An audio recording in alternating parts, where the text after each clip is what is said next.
Putin और Zelensky करेंगे भारत दौरा। टैरिफ विवाद के बीच में भारत की कूटनीतिक ताकत जानिए। बहुत ही बड़ी खबर आप तक पहुंचा रहे हैं, जानिए। अमेरिका और भारत के बीच कूटनीतिक संबंधों में तनाव चल रहे हैं।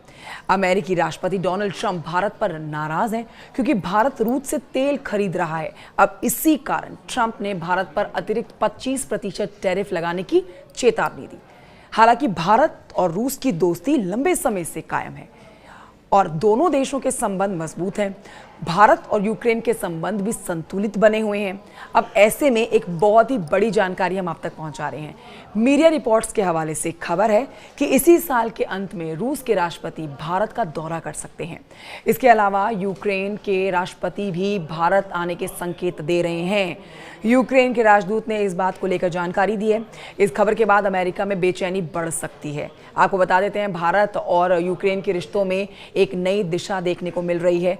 This year between Modi ji and President Zelensky, couple of times before the end of the year, and we expecting that our president as well will have the chance to visit India in accordance with the invitation which we got last year. Delhi के कुतुब मीनार को Ukraine के राष्ट्रीय झंडे की रोशनी से सजाया गया था। अब इस अवसर पर भारत में यूक्रेन के राजदूत ने कहा कि भारत और यूक्रेन भविष्य में राजनीतिक साझेदारी की दिशा में तेजी से आगे बढ़ रहे हैं। राजदूत ने यह भी बताया कि प्रधानमंत्री नरेंद्र मोदी ने यूक्रेन के राष्ट्रपति जेलेंस्की को भारत आने का न्योता दिया है और दोनों देश अब इस दौरे की तारीख तय करने में लगे हैं। उनका कहना था कि राष्ट्रपति जेलेंस्की का भारत दौरा दोनों देशों के संबंधों के लिए बेहद महत्वपूर्ण साबित होगा।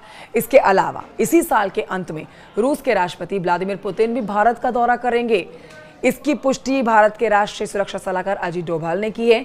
रूस के राष्ट्रपति का यह दौरा ऐसे समय पर हो रहा है जब भारत और अमेरिका के बीच व्यापारिक संबंधों में तनाव बढ़ा है, लेकिन आप इसे भारत की एक बहुत बड़ी कूटनीतिक ताकत के तौर पर जान सकते हैं। इस खबर पर आप क्या कमेंट करेंगे, जरूर बताएं।